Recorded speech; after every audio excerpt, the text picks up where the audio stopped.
Ya, Assalamualaikum warahmatullahi wabarakatuh. Kami dari kelompok 6 yang terdiri dari Anissa Nazifah, Edo Pransairang, Febi Nurjana, saya sendiri Gojam Laksan, M. Iqbal Julfahmi, Septintan Kiswandari, dan Pinlar Sati akan membahas analisis laporan keuangan PT Kedaung Indah Chan Tbk periode tahun 2016 sampai 2019.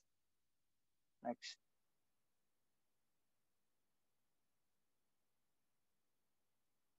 Ini ada beberapa tentang perusahaan. Yang pertama itu gambaran umum perusahaan. PT Kedaung Indah Chan Tbk berdiri pada tahun 1974 sebagai produsen glassware atau barang pecah belah kelas dunia.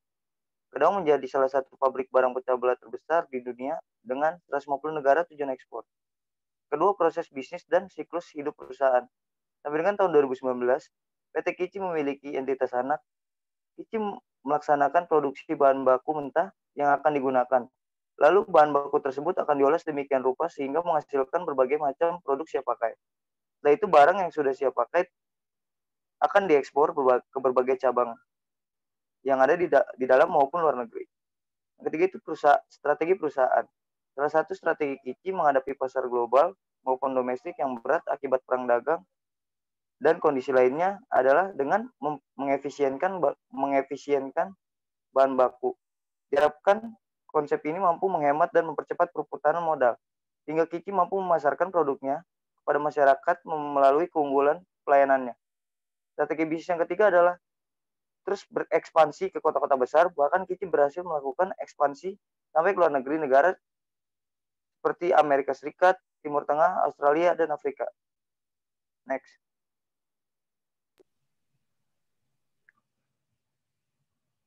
Selanjutnya ada market capitalization perusahaan peralatan rumah tangga. Industri peralatan rumah tangga adalah salah satu industri yang perkembangannya sangat dipengaruhi oleh daya beli masyarakat. Hingga saat ini, konsumsi masyarakat atau kebutuhan rumah tangga merupakan sumbangan terbesar dalam PDB Indonesia. Berdasarkan besaran kapitalisasi pasar pada tahun 2019, tercatat 4 pengembang yang menjadi patokan pasar di perusahaan peralatan rumah tangga Indonesia yang terlampir pada lampiran 24 itu terdiri dari PT Integra Indo Kabinet atau WOOD dengan kapabilitas sebesar 4,3 triliun rupiah dengan presentasi 90,61%, lalu ada PT Langgeng Makmur Industri atau LMPI dengan market cap 89,7 miliar dengan presentasi 1,88%, lalu ada PT Kedaung Indah Chan dengan market cap 55 miliar dengan presentasi 1,17%, lalu ada Citos International Tbk dengan market cap 302 miliar dengan presentasi 6,3%. Berdasarkan data di atas, terlihat bahwa PT Integra Indo Kabinet atau WOOD sebagai perusahaan peralatan rumah tangga yang memiliki kapitalisasi pasar terbesar di antara pesaing lainnya. Hal ini juga menjadi acuan bahwa WOOD sebagai market leader perusahaan peralatan rumah tangga dengan nilai kapitalisasi 90,61% di seluruh Indonesia. Kici sendiri menjadi perusahaan dengan kapitalisasi pasar paling rendah dengan presentasi 1,17%. Next.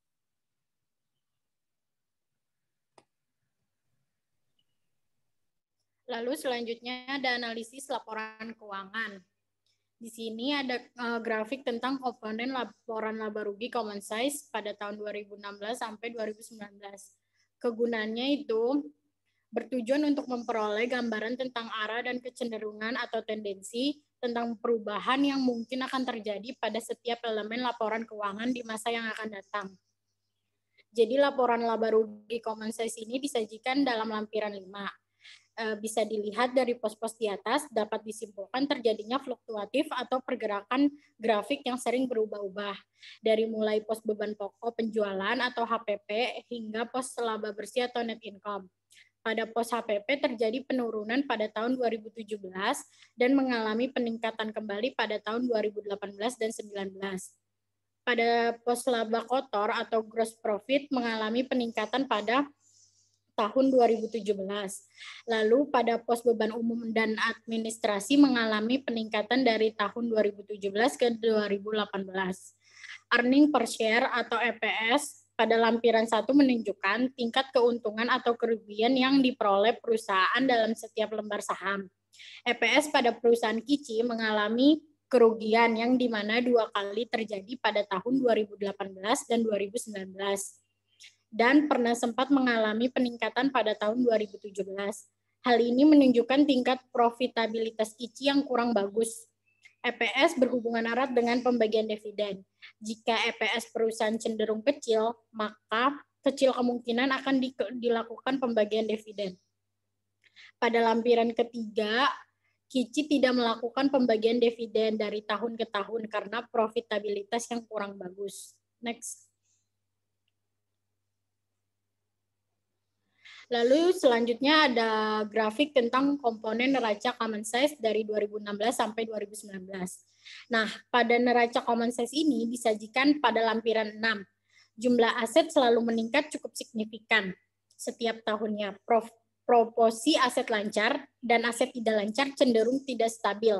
Sementara jika dilihat dari komposisi liabilitas dan ekuitasnya, ekuitas Kici menurun dari tahun 2016 ke 2019. Sebaliknya, liabilitas jangka panjang semakin meningkat dari tahun ke tahun. Jadi dapat disimpulkan atau dapat diartikan bahwa Kici mulai merubah struktur modal atau mendanai perusahaannya dengan utang dibanding modal. Next. Lalu selanjutnya ada grafik tentang komposisi aset dan diagram tentang komposisi aset. Nah, dari gambar di atas terlihat ada 3 pos yang cukup signifikan terhadap total aset yang dimiliki Kici, yaitu persediaan, pajak dibayar di muka, dan aset tetap. Di tahun 2019, proporsi pajak dibayar di muka membayar sebesar 1%. Di tahun 2019 menunjukkan persediaan sebesar 52%. Hal ini menunjukkan bahwa keberlangsungan pengembangan proyek Kici masih akan terus berlanjut. Sedangkan untuk pos aset tetap dari tahun 2016 sampai 2019 mengalami penurunan. Meskipun demikian, jumlahnya di tahun 2019 masih cukup besar, sekitar 29% dari total aset yang dimiliki Kici. Next. Lalu di sini ada grafik komponen laporan arus kas common size pada Kici. Fluktuasi arus kas terjadi selama 4 tahun. Seperti yang terjadi di tahun 2016, proporsi arus kas bersih yang diperoleh dari aktivitas pendanaan mencapai 1,78%, di mana Kici lebih banyak melakukan kegiatan pendanaan untuk membiayai kegiatan usahanya. Namun lambat laun proporsi arus kas dari aktivitas pendanaan pun perlahan menurun. Kas bersih yang diperoleh dari aktivitas operasi terus mengalami naik turun seiring dengan produktivitas Kici, kecuali di tahun 2016 yang mengalami penurunan mencapai min 0,08%. Sedangkan untuk kas bersih aktivitas investasi mengalami penurunan. Pengeluaran dari aktivitas investasi yang dilakukan oleh Kici untuk tahun 2016 dibiayai oleh arus kas masuk dari aktivitas pendanaan. Di tahun 2017, Kici sudah melakukan aktivitas pendanaan tetapi ternyata masih belum bisa menghasilkan arus kas positif karena Kici melakukan aktivitas investasi dalam rangka perolehan aset tetap. Next, Cak. Selanjutnya di sini ada grafik analisis likuiditas jangka pendek. Rasio perputaran perusahaan 2017 sampai 2019 versus WOOD 2019. Kegunaannya yaitu untuk mengukur kemampuan perusahaan membayar kewajiban jangka pendek dengan aktiva lancar secara keseluruhan. Beberapa ukuran likuiditas jangka pendek untuk 3 tahun terakhir pada market leader untuk tahun 2019 disajikan pada lampiran 10. Rasio lancar Kici pada tahun 2019 yaitu 7,578, mengalami peningkatan dibandingkan dengan tahun 2018 yaitu 6,114. Ya, rasio lancar yang baik dan aman adalah jika berada di atas 1.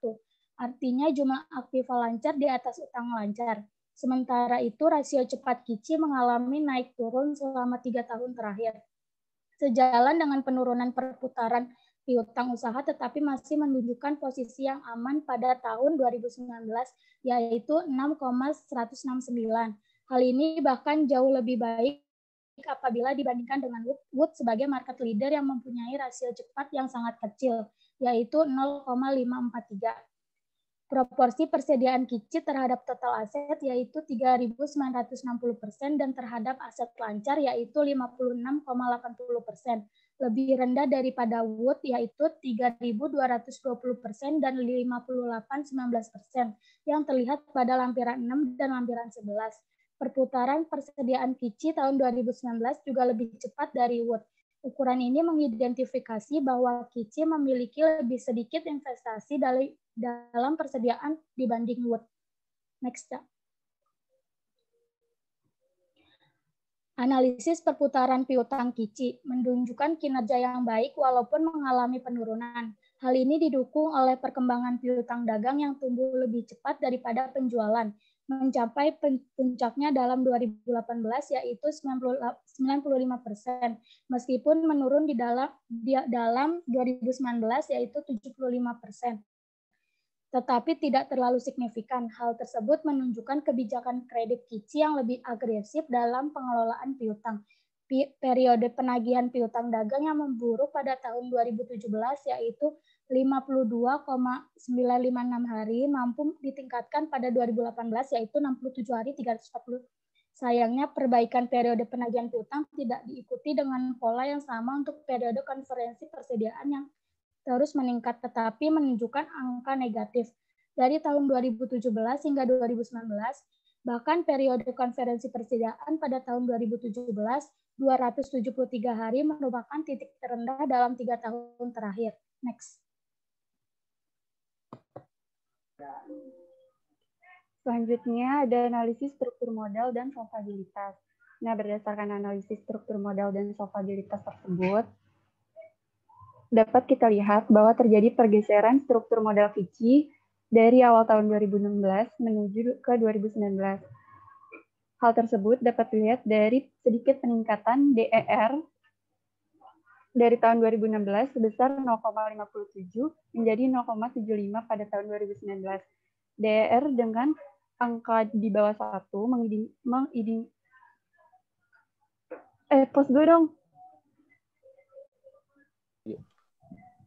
mengindikasikan bahwa perusahaan memiliki utang yang lebih kecil dari ekuitas yang dimilikinya dan juga menandakan kebutuhan DER perusahaan tidak dipenuhi oleh utang karena DER yang tinggi menandakan bahwa kebutuhan ekuitas perusahaan sebagian besar dipenuhi oleh utang. Selanjutnya dari analisis rasio utang jangka pendek dan jangka panjang terhadap total utang, terlihat bahwa selama 2016 sampai 2019, utang jangka panjang selalu lebih besar dari utang jangka pendek. Hal ini sedikit mengkhawatirkan karena berpotensi mengalami kebangkrutan. Dibandingkan dengan market leader, rasio DER KICI 0,75 tahun 2019 berada di atas DER market leader 1,04. Selain itu, posisi rasio utang jangka panjang terhadap total utang KICI dibandingkan market leader tidak aman dengan nilai 0,81 dibandingkan dengan 0,16. Analisis solvabilitas dapat kita lihat dari times interest ratio. Rasio ini menjelaskan perbandingan antara laba bersih sebelum bunga dan pajak dengan beban bunga dan merupakan rasio yang mencerminkan besarnya jaminan keuangan untuk membayar bunga utang jangka panjang. Terlihat dari tabel analisis solvabilitas, times interest ratio KICI dari tahun ke tahun semakin kecil, bahkan hingga minus. Ini mengindikasikan adanya penurunan jaminan keuangan untuk membayar bunga utang persediaan perusahaan.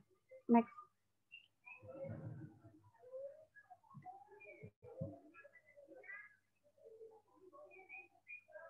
Selanjutnya, analisis pengembalian atas modal yang diinvestasikan. Nah, ini gunanya adalah untuk menunjukkan ukuran keberhasilan perusahaan dalam menggunakan dana. Suaranya putus-putus nggak? Enggak, lanjut aja. Lanjut ya, kegunaannya itu untuk menunjukkan ukuran keberhasilan perusahaan dalam menggunakan dana untuk menghasilkan keuntungan. Nah, dari grafik ini kita bisa lihat bahwa ROI KICI mengalami kenaikan dan penurunan atau bisa disebut fluktuatif. ROA pada ROA pada tahun 2015 sampai 2016 mengalami kenaikan yang sangat drastis, sementara untuk tahun 2017 sampai 2019 mengalami penurunan. ROA dengan persentase tinggi ada pada tahun 2017 dan yang paling rendah ada pada tahun 2019. Kenaikan ROA pada tahun 2017 berkaitan dengan peningkatan daya beli dan kita juga bisa melihat nilai penjualan terbesar pada tahun 2017 selama 5 tahun terakhir. Sedangkan penurunan ROA pada tahun 2018 dan 2019 disebabkan kenaikan harga dolar sehingga bahan baku ikut naik karena sebagian besar bahan baku dibeli secara impor. Selain itu, penurunan ROA Cici pada tahun 2018 dan 2019 karena penjualan ekspor yang ikut menurun. ROA Cici berada di level kedua terbawah setelah LMPI. ROA Cici berada di posisi minus 2,08%, sedangkan WOOD atau Wood sebagai market leader berada di peringkat teratas dengan ROI sebesar 3,95. ROA dipengaruhi oleh penjualan yang tinggi dan adanya penjualan aset sehingga nilai aset berkurang. ROA yang tinggi biasanya disebabkan karena penjualan yang tinggi dan nilai aset yang rendah. Selanjutnya, laba sebelum pajak Cici menurun dari tahun 2017 sampai dengan tahun 2019. Pendapatan penjualan Cici pada tahun 2018 mengalami penurunan dari tahun sebelumnya, sejumlah 27 miliar. Dan margin nopat Cici itu mengalami fluktuatif, yaitu mengalami penurunan dari tahun 2015 sampai 2016, dan meningkat tajam dari 2016 ke 2017. Setelah itu, mengalami penurunan kembali pada tahun 2019. Margin nopat tertinggi ada pada tahun 2017 dengan persentase 7,58%, dan yang paling rendah ada pada tahun 2019 dengan persentase 2,87%. Kenaikan nopat dipengaruhi oleh peningkatan daya beli masyarakat dan ekspor yang ikut meningkat. Cici menggunakan seluruh asetnya untuk kegiatan operasi, sehingga NOA TO atau NOA turnover Cici mengalami fluktuatif. Pada tahun 2015 ke 2017 mengalami penurunan sebanyak 0,23 kali, sedangkan di tahun 2018 mengalami kenaikan sebesar 0,32 kali. Sekaligus NOA turnover yang paling besar sekaligus menjadi NOA turnover yang paling besar di 5 tahun terakhir. Setelah itu mengalami penurunan pada tahun 2019 sebesar 0,20 kali.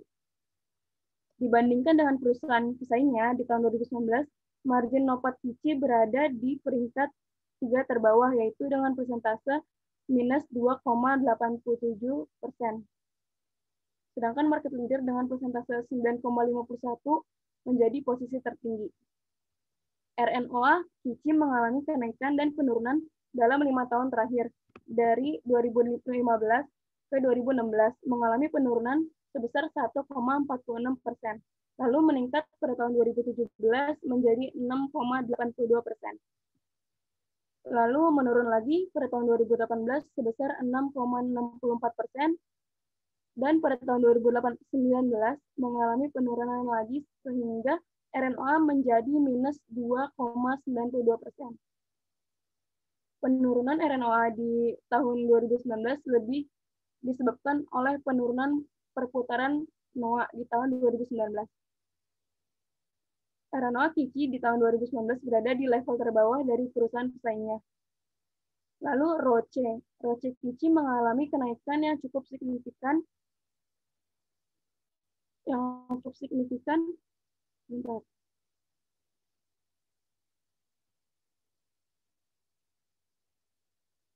ROCE Cici mengalami kenaikan yang cukup signifikan di tahun 2017 dari tahun sebelumnya.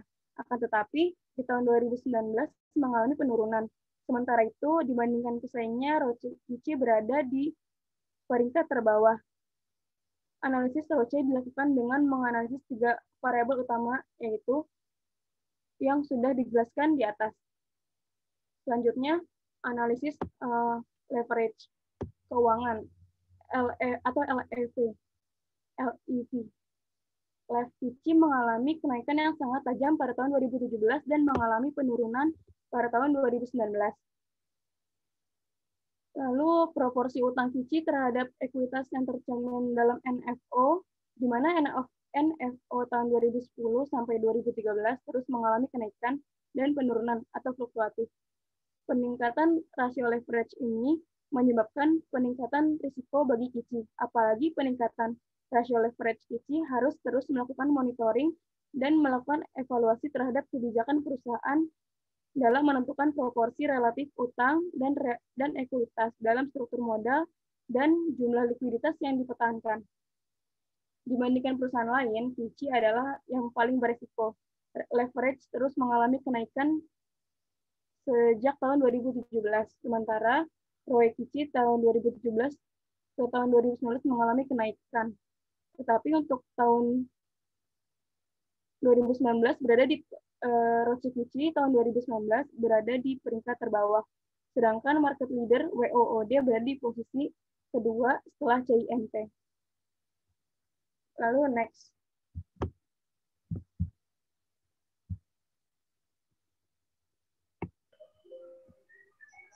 Nah, ini ada analisis pemanfaatan aset. Kegunaannya untuk mengukur seberapa efisien aset telah digunakan. Rasio pemanfaatan aset mengkaitkan penjualan dengan berbagai kategori aset yang dimiliki perusahaan. Nah, pada tahun 2019, rasio perputaran kas dan secara kas menurun menjadi 10,68. Angka tersebut dapat diartikan bahwa Kici relatif lebih baik dalam memutar kasnya. Perputaran rasio piutang pada Kici mengalami turun naik dari tahun 2016 sampai dengan 2019. Dengan penurunan dan kenaikan rasio ini memungkinkan Kici dapat menagih piutangnya sehingga kas bisa bertambah. Nilai tersebut jauh lebih tinggi dari market leader yang bernilai 2,26. Hal ini berarti bahwa piutang pada Kici tidak macet. Untuk perputaran persediaan, Kici mengalami lonjakan pada tahun 2016 dan 2017 atau sama nilainya. Tapi setelah itu menurun pada tahun 2019 menjadi sebesar 1,20 dan meningkat sedikit di tahun 2019 menjadi 1,24. Angka ini berarti bahwa Kici pada tahun 2019 menambah persediaannya. Angka tersebut hampir sama dengan WOOD, yaitu 1,20. Rasio perputaran working capital yang bernilai 1,09 pada Kici lebih rendah daripada WOOD yang bernilai 3,04. Rasio yang cukup rendah ini bisa diartikan bahwa Kici memiliki modal yang cukup untuk mengimbangi pertumbuhan penjualannya. Untuk rasio perputaran aset tetap, Kici tidak mengalami penurunan yang sangat signifikan. Ini berarti Kici mampu mengelola aset tetapnya secara efektif dan efisien. Dan terhadap total aset juga, Kici mampu menghasilkan penjualan sebesar 0,76 pada tahun 2017, tetapi mengalami penurunan pada tahun 2018, yaitu 0,56. Tetapi penurunannya tidak signifikan dibanding dengan market leader yang hanya menghasilkan 0,39. Next.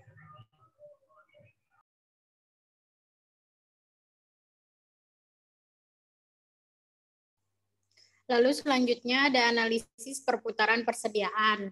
Di sini ada grafik komposisi persediaan dari tahun 2016 sampai 2019. Kegunaannya itu untuk mengukur rata-rata dari persediaan diputar dalam suatu periode. Artinya rasio ini mengukur beberapa kali perusahaan menjual total persediaan rata-rata sepanjang tahun. Jadi Kici hanya memiliki satu persediaan. Dalam menganalisis perputaran persediaan ditunjukkan pada lampiran keempat. Jumlah persediaan yang dimiliki oleh Kici memiliki tren yang selalu meningkat setiap tahunnya. Terus rasio perputaran persediaan Kici mengukur hubungan antara volume barang dagang yang dijual dengan jumlah persediaan yang dimiliki selama periode berjalan. Rasio perputaran persediaan Kici dari tahun ke tahun terus meningkat.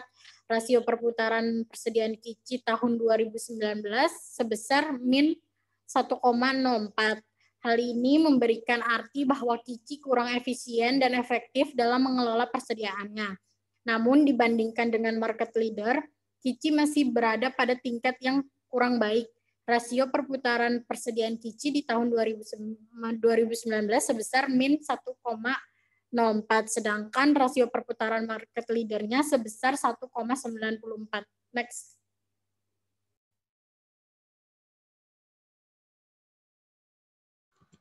Nah, di sini ada analisis kinerja dan profitabilitas. Jadi, kegunaan dari analisis ini yaitu untuk mengukur kemampuan perusahaan dalam menghasilkan laba di waktu periode tertentu.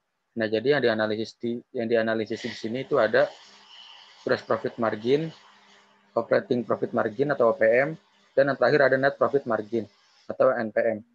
Di GPM ini membahas tentang keefisienan perusahaan dalam menjalankan produksinya di satu periode itu. Cara menghitungnya itu dengan cara membagi laba kotor dengan penjualan. Semakin tinggi persentase GPM-nya, maka semakin baik keadaan operasi perusahaannya. Patokan untuk angka GPM-nya ini adalah 0,75 atau 75%. Jadi, jika GPM-nya di atas 75%, perusahaan itu bisa dikatakan menjalankan produksinya secara efisien. Nah, di kasus Kici ini, angkanya masih sangat jauh dari standar efisien GPM. Bahkan angkanya mengalami fluktuasi atau tidak konsisten meningkat. Hal ini menggambarkan bahwa Kici belum bisa mengendalikan biaya produksi dan HPP-nya, sehingga bisa dikatakan tidak efisien. Lalu yang kedua ada OPM. OPM ini membahas tentang kemampuan perusahaan untuk meningkatkan EBIT atau laba sebelum bunga dan pajak. Cara menghitungnya adalah dengan cara membagi laba operasi dengan penjualan. Untuk menentukan OPM suatu perusahaan itu baik atau tidaknya adalah dengan membandingkan OPM-nya dengan tahun yang lalu. Jika meningkat, maka perusahaan itu memiliki EBIT yang baik atau efisien. Nah, di Kici ini angka OPM-nya hanya meningkat di tahun 2017 saja. Selain di tahun tersebut, sangat kecil dan menurun, bahkan sampai minus, yaitu minus 4,61% di tahun 2019 dan minus 1,28% di tahun 2018. Artinya, perusahaan ini mengalami kerugian dan harus berhati-hati dalam memaksimalkan aset-asetnya untuk di periode selanjutnya. Dan yang terakhir ada NPM. NPM ini membahas tentang besaran persentase laba bersih yang diperoleh di setiap penjualan. Semakin tinggi angka NPM-nya, maka kemampuan perusahaan tersebut semakin baik untuk mendapatkan laba yang tinggi. Cara menghitungnya itu dengan cara membagi laba bersih dengan penjualan bersih. Rasio ini bisa dijadikan sebagai tolak ukur bagi para pihak manajemen untuk mengukur keefektivitasan kinerja perusahaan di satu periode tersebut. Menurut Sulistiono, standar angka untuk suatu perusahaan agar dapat dikatakan baik jika OPM-nya itu lebih dari 0,5 atau 5%. Jadi, jika dilihat di rasio Kici ini, angkanya dari tahun ke tahun mengalami penurunan. Bahkan di 2 tahun terakhir menyentuh angka minus 3. Hal ini menyatakan bahwa Kici belum bisa mengendalikan biaya-biayanya dengan baik, bahkan sampai mengalami kerugian. Next. Nah, lalu ini adalah rasio perbandingan Kici dengan market leader-nya, yaitu Wood. Untuk GPM-nya, Wood jauh lebih unggul di atas Kici dengan perbandingan angka 34,82% dibanding 16,52%, yang artinya Wood jauh lebih efisien dalam menjalankan produksinya serta mengendalikan biaya produksi dan HPP-nya. Untuk OPM-nya, Wood kembali lebih unggul jauh di atas Kici dengan perbandingan angka 13,28% berbanding minus 4,61% di tahun 2019. Artinya, EBIT Wood ini lebih baik daripada si Kici. Dan untuk yang terakhir, atau NPM ini, kembali diunggulkan lagi oleh Wood dengan angka rasio 10,21% berbanding minus 3,48%. Artinya, Wood memiliki kinerja yang sangat efektif sehingga menghasilkan laba yang lebih tinggi, bahkan angkanya di atas 2 kali lipat dari angka standar OPM, yaitu 5%. Jadi kesimpulannya, Wood ini sangat efektif dalam menjalankan produksinya dibanding dengan Kici. Next.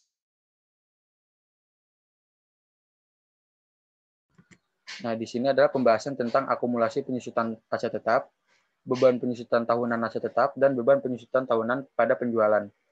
Yang pertama itu ada akumulasi penyusutan aset tetap. Ini membahas tentang pengalokasian harga perolehan suatu aset tetap sebagai beban di masa manfaat aset tetap tersebut. Semakin tinggi angka persentase tersebut, maka menggambarkan bahwa aset tersebut sudah tidak memberikan masa manfaatnya bagi perusahaan.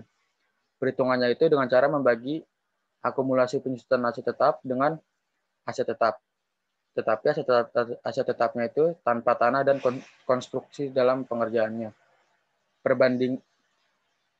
Di perbandingan Kici dengan Wood pada angka akumulasi penyusutan, Aset tetap ini menggambarkan bahwa persentase Wood jauh lebih kecil dari KICI dengan angka 32,44% dibanding 86,35%. Hal ini berarti aset tetap yang dimiliki Wood masih memiliki masa manfaat yang lebih panjang dibanding dengan KICI. Dan yang kedua ada beban penyusutan tahunan aset tetap. Ini membahas tentang penggambaran beban penyusutan pada suatu aset tetap. Semakin tinggi presentasinya, maka semakin rendah beban penyusutan aset tetapnya. Perhitungannya itu dengan cara membagi beban penyusutan dengan aset tetap yang tidak termasuk tanah dan bangunan dalam konstruksi. Di kasus KICI dengan Wood ini, Wood memiliki angka yang lebih tinggi dari KICI dengan perbandingan 8,12% dengan 0,95%. Yang artinya, KICI memiliki beban penyusutan terhadap aset tetapnya lebih besar dibanding dengan Wood selama satu periode. Dan yang terakhir, ada beban penyusutan pada penjualan. Ini sama saja penjelasannya dengan yang kedua tadi, tetapi ini berpengaruhnya dengan penjualannya. Semakin tinggi persentasenya, maka semakin tinggi juga beban penyusutan terhadap penjualan di satu periode tersebut. Perhitungannya itu dengan membagi beban penyusutan dengan penjualan bersih. Di perbandingan ini, Wood memiliki beban penyusutan yang lebih besar dengan KICI dengan perbandingan angka 4,76% berbanding 3,08%. Next.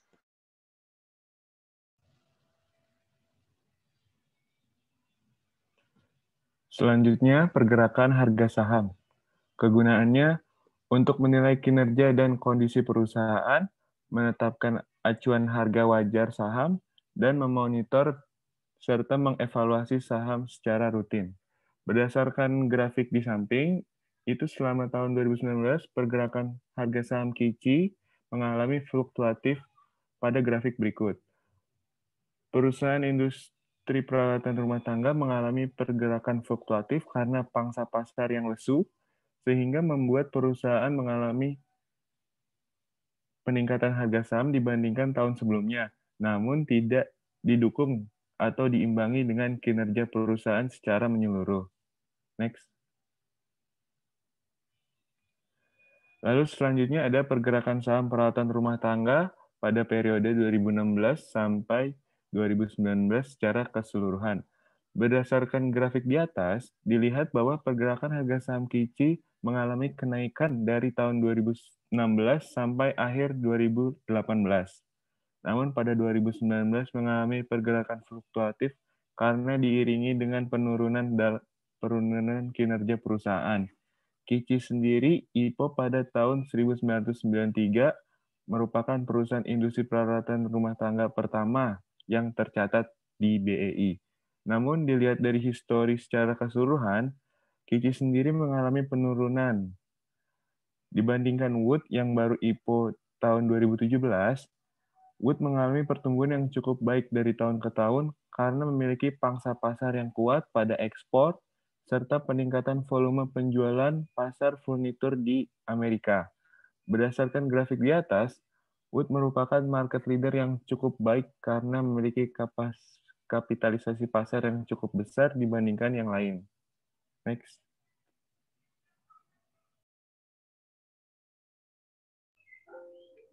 Ini ada analisis DuPont, kegunaannya untuk menghindari kesimpulan yang menyesatkan dalam hal analisis keuntungan perusahaan. Nah, analisis DuPont ini perbandingan ROE. Di sini ada perbandingan ROE dan faktor penyusunannya.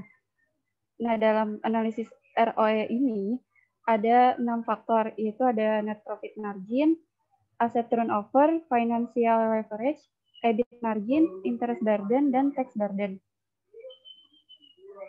Nah, dari analisis DuPont KICI ini untuk tahun 2016 sampai 2019, ROE cenderung mengalami penurunan. Terlihat dari ketiga faktor, net profit margin dan asset turnover terus mengalami penurunan yang menunjukkan bahwa KICI tidak mengalami keuntungan dan dari penjualan aset. Tetapi financial leverage, KICI terus mengalami kenaikan, menunjukkan bahwa KICI mampu menggunakan tambahan utang yang sebagian besarnya digunakan untuk perolehan aset untuk menciptakan tambahan keuntungan. Namun, tambahan keuntungan tidak berimbang dengan penambahan aset yang diperoleh. Hal ini menyebabkan aset turnover mengalami penurunan, yang menjadi penyebab ROM menurun. Nah, apabila dirinci dalam kelima faktor, terlihat bahwa EBIT margin terus mengalami penurunan dalam kegiatan operasional Kici.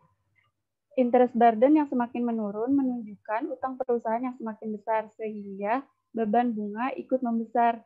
Kici dalam periode 2016 sampai dengan 2019 menerbitkan obligasi setiap tahunnya, yang menyebabkan financial leverage terus meningkat setiap tahunnya dan menambah beban bunga perusahaan. Tax burden ini juga mengalami fluktuasi yang signifikan. Next, ya. Nah, apabila dibandingkan dengan perusahaan yang lain dalam industri sejenis untuk tahun 2019, ROE Kici sebesar minus 4% yang lebih kecil daripada perusahaan Wood sebesar 8% sebagai market leader. Net profit margin Kici sendiri masih di bawah perusahaan lain. Hal ini dipengaruhi oleh strategi promosi Kici yang mengeluarkan biaya iklan dibandingkan penjualan lebih besar dari perusahaan lainnya dan beban bunga yang besar. Aset turnover Kici lebih besar dibandingkan perusahaan Wood yang dimana sebagai market leader. Yang seharusnya Kici mampu memanfaatkan utangnya dalam perolehan dan penggunaan aset untuk menghasilkan keuntungan. EBIT margin Kici menunjukkan minus 0,053 yang jika dihubungkan dengan interest burden Kici menunjukkan bahwa perusahaan tidak menanggung beban bunga. Sejalan dengan besarnya financial leverage yang ada, sehingga net profit margin Kici semakin mengecil. Tax burden Kici sebesar 0,757 berada di atas perusahaan lain, yang artinya pajak yang dibayar Kici lebih besar. Next.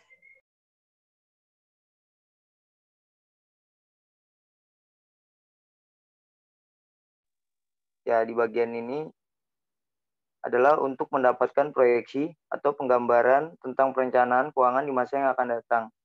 Proyeksi di tahun 2020, Kici memiliki penjualan yang meningkat dari tahun-tahun sebelumnya, yaitu 113 miliar, dan mendapat laba kotor yang juga lebih tinggi dari tahun terakhir, yaitu 18 miliar, yang akhirnya menghasilkan laba bersih sebesar 5 miliar.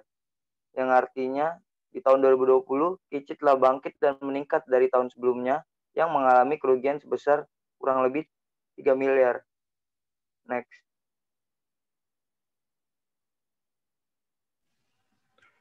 Selanjutnya ada perbandingan komponen aset tahun 2016, 2019, dan proyeksi di tahun 2020.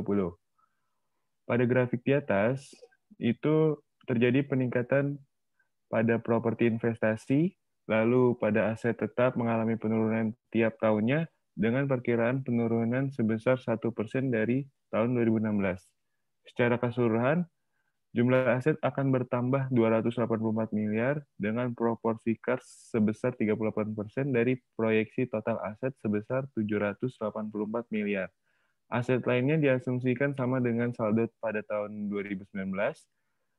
Liabilitas jangka pendek diperkirakan tidak akan jauh berbeda dari tahun 2019 karena hanya meningkat 3 miliar sesuai dengan data yang terdapat dalam CALK untuk proyeksi tahun 2020. Sementara liabilitas jangka panjang diperkirakan akan meningkat sebesar 2 miliar, sementara saldo akun ekuitas tidak akan banyak berubah, mengingat proyeksi laba secara keseluruhan justru meningkat dan tidak adanya rencana penerbitan saham tambahan oleh Kici sendiri. Next.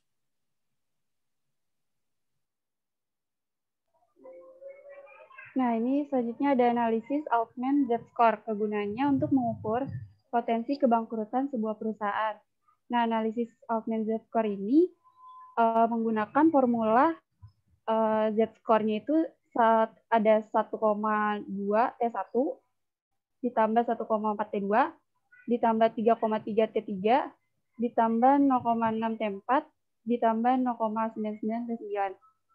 Nah, ini untuk T1-nya ada liquidity, T3-nya profitability, T5-nya capital turnover, T2-nya age of prime dan cumulative ability, dan T4-nya ada financial structure. Terus yang warna hijau ini Z-score-nya.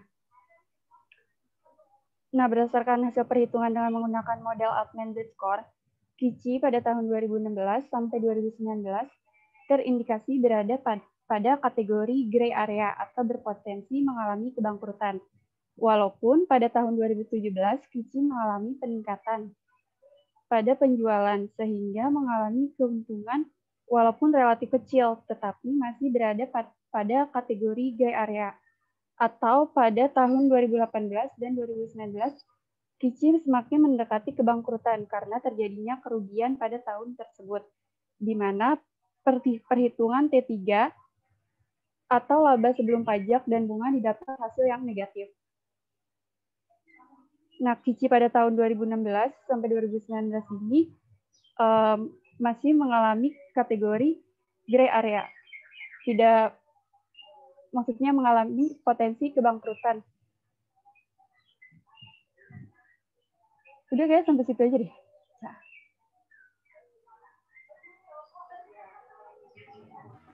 Oke, selanjutnya kesimpulan.